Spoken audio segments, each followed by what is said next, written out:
ও আল্লাহর নবী মুসা, আপনি বলেন তো এই সব মানুষের মধ্যে সবচাইতে জ্ঞানী কে? মুসা আলাইহিস সালাম দেখলেন আমার চাইতে তো অধিক জ্ঞানী কাউকে দেখতেছি না আমি। এই জন্য মুসা আলাইহিস সালাম বলে ফেললেন, এই সব মানুষের মধ্যে সবচাইতে অধিক জ্ঞানী হলাম আমি। আল্লাহ তাআলার কাছে এই কথাটা পছন্দ হইল না, কারণ আল্লাহ তাআলা বিশেষ বান্দাদেরকে এইভাবে গড়ে তোলেন না।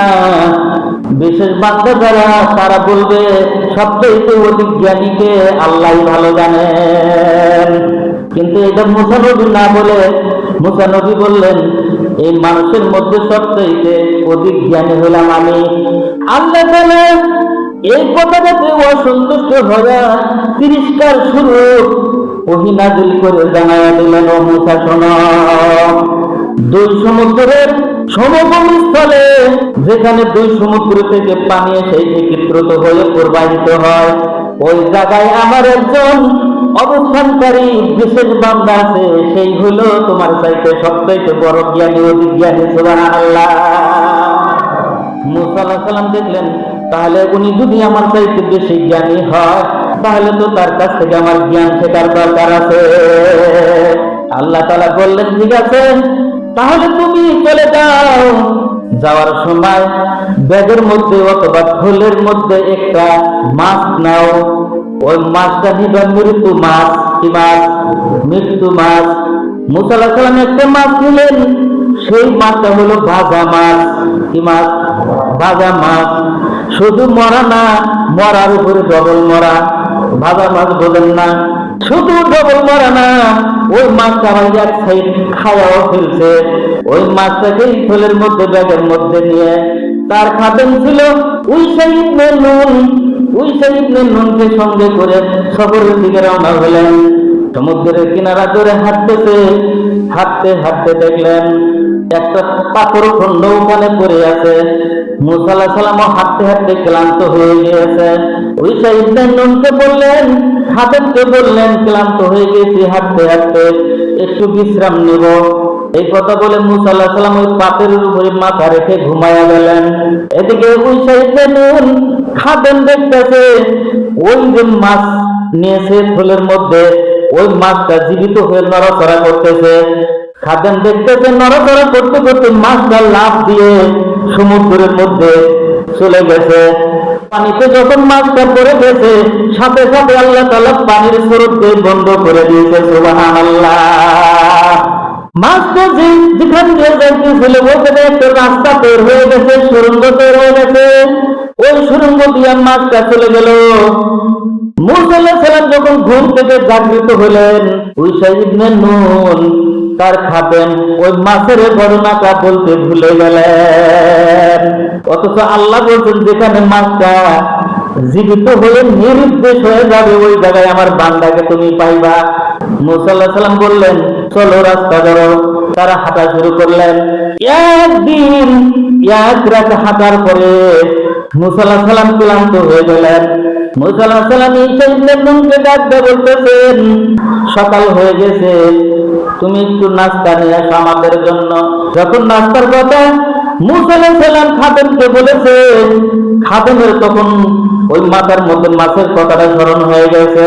হাত জোর করে বলতেছে, আল্লাহর নবী মুসা, ওই দোকানে পাথরের উপরে যে আপনি ঘুমাইয়াছিলেন, ওই সময় মাছটা জীবিত হইয়া সমুদ্রের মধ্যে চলে গেছে, নিরুদ্দেশ হয়ে গেছে। কিন্তু শয়তান আমাকে ভুলাইয়া দিয়েছিল, মাছটার কথা আপনাকে ওই সময় বলতে আমার মনে নাই। ওই নুনকে নিয়ে আবার ব্যাক করলেন। তাদের ওই গন্তব্য স্থান যেখানে ঘুমাইয়াছিলেন ওই জায়গায় আসলেন। আসার পরে দেখতেছেন এক ব্যক্তি চাদর পরা অবস্থায় আপাত মস্তক ঢেকে, মাথাটা ঢেকে তারপরে শুয়ে আছেন। মুসা আলাইহিস সালাম ওই জায়গাতে ওই শোয়া অবস্থাকে সালাম দিলেন, আসসালামু আলাইকুম ওয়া রাহমাতুল্লাহ। ওই ব্যক্তি বলতেছে, কে হে আপনি? এই জনমানববিহীন স্থানে যেখানে কোন মানুষজন বসবাস করে না, ওই জায়গাতে কে সালাম দিলেন? মুসা আলাইহিস সালাম বললেন, আমি মুসা। শোয়া অবস্থায় বলতেছেন, আপনি কি বনী ইসরাইলের মুসা? বলতেছে, হ্যাঁ আমি বনী ইসরাইলের মুসা। আমি আপনার কাছে জ্ঞান শিখতে এসেছি, আপনার কাছে আমি জ্ঞান শিখতে এসেছি। আর যে ব্যক্তি জ্ঞান দিবে তার নামটা হলো হযরতে খিজির আলাইহিস সালাম। খিজির আলাইহিস সালামকে আল্লাহ তাআলা বিশেষ কিছু জ্ঞান দিয়েছিলেন, যে জ্ঞান অন্যান্য নবীদেরকে আল্লাহ তাআলা দেয় নাই। কারণ খিজির আলাইহিস সালাম বলতেছেন, আপনি তো আমার কাছে জ্ঞান শিখতে গেছেন, কিন্তু না না না, ওয়ালা ইন্নাকা লান তাস্তাতিয়া মাইয়া সাবরা, কখনো না। আপনি যদি আমার কাছে জ্ঞান শিখতে এসে থাকেন তাহলে জ্ঞান শিখতে পারবেন না। কেন? আল্লাহ তাআলা আমাকে যে জ্ঞান দিয়েছে এই জ্ঞানের কাছে আপনি ধৈর্য ধারণ করতে পারবেন না। ওয়ালা ইন্নাকা লান তাস্তাতিয়া মাইয়া সাবরা, কখনো না, আমার সাথে আপনি থাকতে পারবেন না, আপনি ধৈর্য ধারণ করতে পারবেন না। ওয়াকাইফা তাসবিরু আলা মা লাম তুহিত বিহি খুবরা, যে বিশেষ জিনিসটা আপনার আয়াতটি ভিন্ন নয়, আপনার আয়াতে নাই, তা দেখে আপনি কেমন করে ওই জিনিসটা দেখে, ওই কাজ দেখে আপনি কেমনে ধৈর্য ধারণ করবেন? ওয়ালা সাতাজিদুনি ইনশাআল্লাহু সাবিরান ওয়ালা আসিলাকা আমরা, আল্লাহ চাহেন তো অবশ্যই আমি ধৈর্য ধারণ করতে পারবো, আপনার কোন কাজে আমি বাধা দিব না এবং আপনার কোন আদেশকে আমি অমান্য করব না। মুসা আলাইহিস সালাম একদম নিজেকে সারেন্ডার করে ফেললেন। খিজির আলাইহিস সালাম বললেন, তাহলে ঠিক আছে, আপনি আমার কোন কাজকে বাধা দিবেন না এবং কোন প্রশ্নও করবেন না, ঠিক আছে চলুন। তারা রওনা হলেন। কিছু দূর আসার পরে একটা নৌকা আসলো, ওই নৌকাতে তারা কি করলেন, মধ্যে উঠে পড়লেন। নৌকার মাঝি খিজির আলাইহিস সালামকে দেখা মাত্রই চিনে ফেলছে। বলেন সুবহানাল্লাহ। এর মানে হলো খিজির অর্থ, খিজির নামের অর্থ হলো সবুজ শ্যামল। খিজির আলাইহিস সালাম যেখানে ওনার একটা মর্যাদা ছিল, উনি যেখানে বসতেন, যদি মরুভূমির ভিতরে যদি বসতেন, তারপরে মাটি যেমন কেনা হোক, চাই মরুভূমি হোক আর বালু মাটি অথবা খারাপ মাটি হোক, যেখানে খিজির আলাইহিস সালাম বসতেন, বসার সাথে সাথে ওখানে সবুজ ঘাস জন্ম নিত। সুবহানাল্লাহ। কাজে নৌকার মাঝি তাদেরকে নিকিতায় নৌকাতে উঠে নিলেন, কোনো প্রকার মাসুল বা ভাড়া নিলেন না, কোনো টাকা পয়সা চাইলেন না, বিনা টাকায় তাদেরকে উঠায় নিয়ে গন্তব্যস্থানের দিকে রওনা হলেন। কিছু দূর যাওয়ার পথে খিজির আলাইহিস সালামের হাতে ছিল একটা কুড়াল। ওই কুড়াল দিয়ে খিজির আলাইহিস সালাম নিজেই নৌকার মধ্যে একটা কূপ দিয়ে নৌকাটা ছিদ্র করে ফেললেন। আপনারা বলেন তো, কাজটা ভালো করলো না খারাপ করছে? কাজটা ভালো না খারাপ? নৌকার মধ্যে থেকেই কুড়াল দিয়ে কোপ দিয়া নৌকাটা ছিদ্র করে ফেললেন, অথবা একটা তক্তা নৌকা থেকে তুলে ফেললেন। মুসা আলাইহিস সালাম দেখলো সর্বনাশ করছে রে, সর্বনাশ করে ফেলাইছে। মুসা নবী এমন তেমন নবী না গো, এমন নবী না, সামান্য একটু ত্রুটি, কিন্তু আজরাইলকেও ছাড় দেয় না, ঠিক কিনা ধরে বলে? আজরাইল এসে সালাম না দিয়ে আমার জান কবজ করবো, সালাম দেওয়া নাই, অনুমতি নাই, বাম হাত দিয়ে একটা চর মারছে, এক চরে চক্ষুখানা কানা করে ফেলছে, এর মানে চোখ তুলে ফেলাইছে। সেই নবী মুসা সামান্য ত্রুটি দেখলে সহ্য করতে পারে না, নৌকা ছিদ্র করে ফেলাইছে, তক্তা তুলে ফেলাইছে। তা আপনারা কি করলেন? সর্বনাশ করে ফেলাইছেন। আপনি তো মরবেন, আমাদেরকে ডুবাইয়া মারবেন, এই চিন্তায় তো আপনি করে কি করলেন? নৌকাটা ছিদ্র করে দিলেন, তক্তা উড়ায় ফেললেন।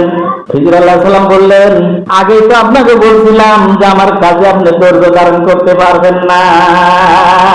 মুসা আলাইহিস সালাম বললেন, আমি ওই আগে যে ওয়াদা করছিলাম ওনার কথা আমি ভুলে গেছি।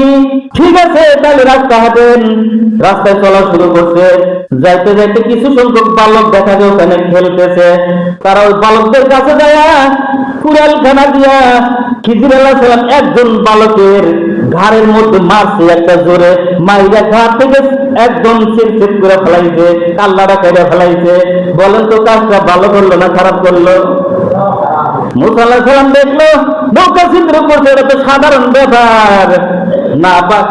নাবালেগ একটা সন্তান, একদম নিষ্পাপ একটা সন্তান, যার বয়স হয় নাই, একদম নাবালেগ, এই নাবালেগ একটা সন্তানকে কেমন করে একজন মহান ব্যক্তি হয়ে তাকে মাইরা ফেলতে পারে, হত্যা করতে পারে?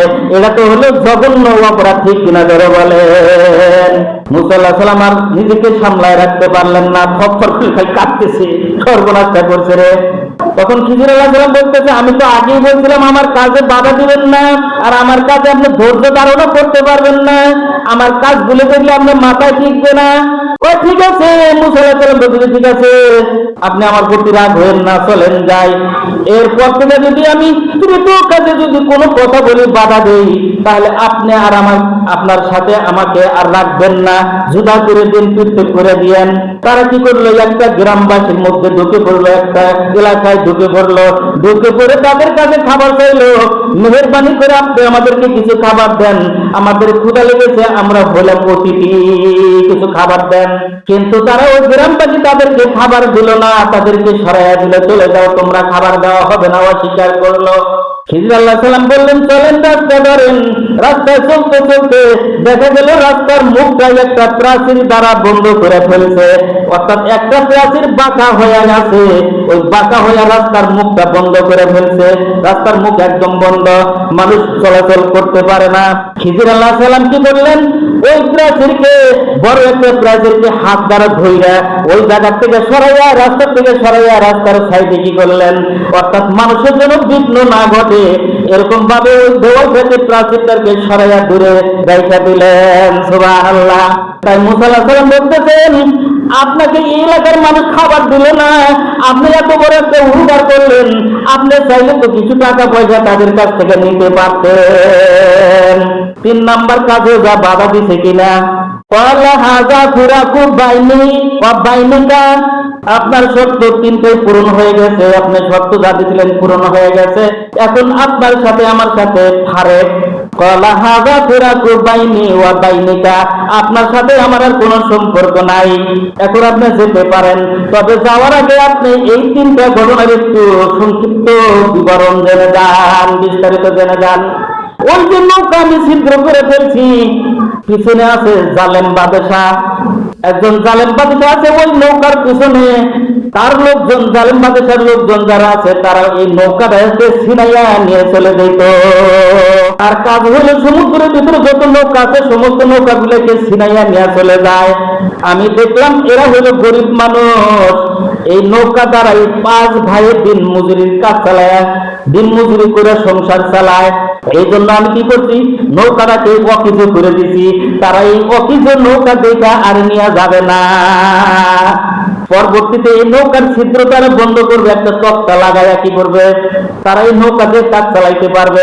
এই জন্য আমি নৌকাটা কি করছি, ছিদ্র করে দিছি। ওই যে বালেকটাকে যে আমি হত্যা করলাম, না বালেকটাকে যে আমি হত্যা করলাম, কেন হত্যা করছি, ওই যে না বালেকটা ছিল, এটা বড় যখন হইতো তখন হইতো ইসলামের একটা গুরুতর শত্রু, অর্থাৎ ইসলামের ক্ষতি করার জন্য একটা সন্ত্রাস হইতো, কাফেরদের একটা লিডার হইতো, এবং কি তার মা বাবা ছিল মুত্তাকিন পরহেজগার দিনদার। এই বাচ্চার কারণে, এই কাফেরের কারণে তার মা বাবার ঈমানটাও ধ্বংস হয়ে যাওয়ার উপক্রম হইতো, ঈমানও শেষ হয়ে যাইত। এটা ছিল ফিতনা। এইটা জানার পরে আমি তাকে হত্যা করে ফেলছি এবং আল্লাহর কাছে আমি দোয়া করেছি, আল্লাহ ওর যে মা বাবা আছে তাদেরকে তুমি কি করো, একটা সুসন্তান দান করো, একটা সুসন্তান তুমি দান করবা, যার মাধ্যমে মানুষ হিদায়াত পাবে, যার মাধ্যমে মানুষ উপকৃত হবে। আল্লাহ তাআলা এই দোয়া কবুল করিয়াছিলেন। পরবর্তীতে দেখা গেছে যে এই দোয়ার বদলতে ওই যে শিশু বাচ্চা যাকে হত্যা করা হইল, তার মা বাবার গর্ভে একটা সন্তান দিয়েছিলেন আল্লাহ, কিন্তু মেয়ে সন্তান দিয়েছিলেন। আর ওই মেয়ের গর্ভ থেকে 2 জন নবী আল্লাহ পাঠিয়েছিলেন। সুবহানাল্লাহ। কয়জন নবী? 2 জন নবী পাঠিয়েছিলেন। ওই দুইজন নবীর মাধ্যমে গোটা একটা উম্মতকে আল্লাহ তাআলা হিদায়াত দিয়া জান্নাতবাসী করেছে। সুবহানাল্লাহ। এটা হলো 2 নম্বর তাবির। 3 নম্বর ব্যাখ্যা হলো এই যে প্রাচীরটা যে রাস্তা বন্ধ করে ফেলছিল, আমি এটা সরাইয়া দূরে সরাইয়া দিয়েছি। আমি জানি এই প্রাচীরের নিচে গুপ্তধন আছে, স্বর্ণ মুদ্রা আছে। এই স্বর্ণ মুদ্রার মালিক হলো 2 জন এতিম বালক। 2 জন এতিম বালক হলো এই স্বর্ণ মুদ্রার মালিক। প্রাচীরটা যদি এই জায়গায় থাকে তাহলে প্রাচীরের নিচে স্বর্ণ মুদ্রা থাকবে, গুপ্তধন থাকবে, তারা তুলতে পারবে না ভবিষ্যতে।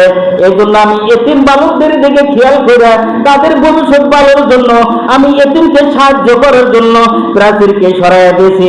পরবর্তীতে তারা এই গুপ্তধন গুলো উদ্ধার করে তারা ধনপতি হবে, কোটিপতি হয়ে যাবে, ইসলামের কাজে ব্যয় করবে, তাদের জীবিকা নির্বাহের জন্য এটা যথেষ্ট হয়ে যাবে। সুবহানাল্লাহ। এইটা আমি করেছি, তবে আমি নিজের থেকে করি নাই। ওমা বাআলতুহু আন আমরি, এটা আল্লাহর হুকুমে যা কিছু হয়েছে সব কিছু আমি আল্লাহর হুকুমে করেছি। বলে সুবহানাল্লাহ।